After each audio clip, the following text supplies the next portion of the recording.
I just wanted to start the evening asking you how many parents at our Shepherd Centre with all ranges of children with deafness, different levels of deafness, have hearing parents? I wonder how many you think that might be. It's actually 95%. So you can imagine that when the parents have holding their wee babies at usually 2 days of age and they've found out that their child has a significant hearing loss, how they might feel and what they might be scared of. So the typical comment would be I've heard so many times, will I be able to chat with my child? Will my child be able to play with the local community children and their families? And will they be able to hear me when I tell them I love them? So at the Shepherd Centre, we then have this amazing graduation ceremony. When the children finish their early intervention program with us, some of them starting as little as 2 weeks of age with hearing aids flapping off their ears, at the end of that period, we have this amazing graduation ceremony, which is a huge moment of celebration. I wonder if you have any idea how many of our children with, as Jim mentioned, hearing losses where they are so deaf they can't hear the plane taking off next to them, the whole gamut. How many of these children, by the time they reach graduation time, go off to their local mainstream school?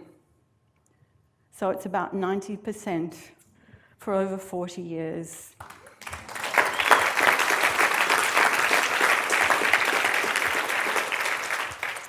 We're so proud of that statistic, and most importantly, we're so proud of parents such as Joe who have reached that milestone. So we then would like to take you through a journey of what it's like for these families to go through the process of being a Shepherd member. Dr. Shepherd used to always talk about being a member of the Shepherd Centre family. So if we look at little Felix, don't look, Joe. This is baby Felix at 2 days of age. In 2002, the Shepherd Centre was very instrumental in helping to launch this amazing universal newborn hearing screening program in New South Wales called SWISH. I'm not going to look at it. And this is, not yet, but that was baby Felix before having his SWISH test where he sleeps and the brain is reacting to the sounds from his ears. Unfortunately, Felix did not pass that test, which meant at 2 weeks of age he had to go on and have further quite intensive diagnostic testing. So at that diagnostic testing time, he was actually found to have a profound loss of hearing in both ears. So at 5 weeks of age, he was fitted with very powerful behind-the-ear hearing aids just to see was he able to access the sounds of speech and achieve the dream of Jo and her husband David that he will learn to listen and speak like 95% of our parents who join us.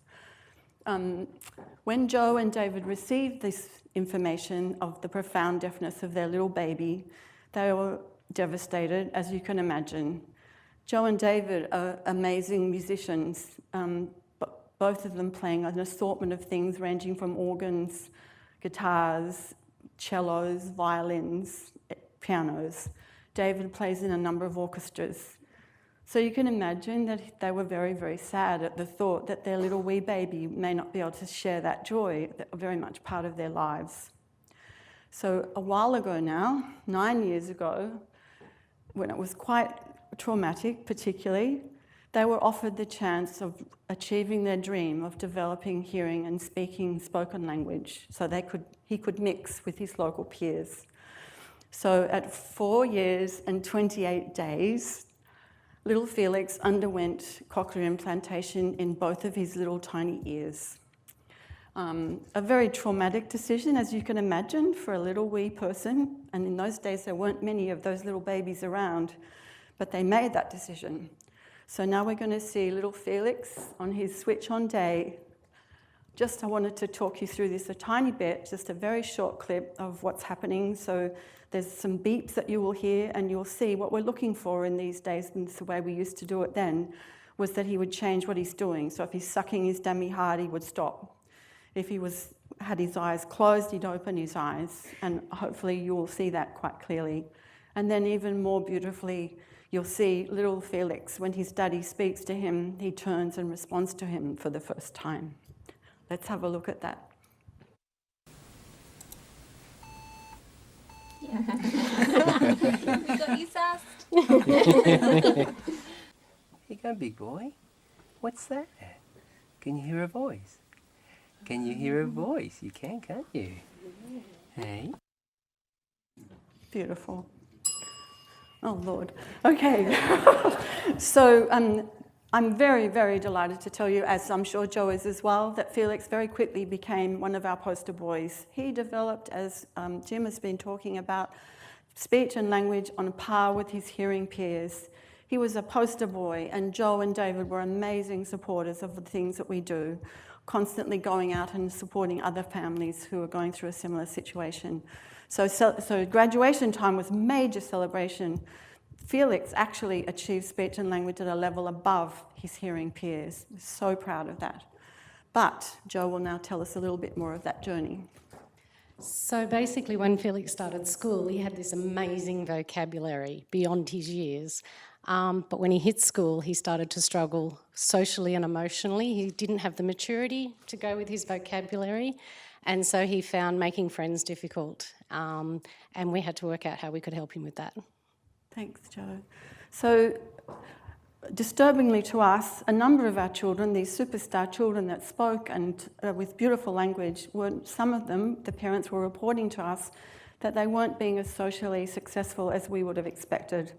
They weren't always being invited to the parties or to the play dates. So what did we do? We thought we needed to move beyond the car park.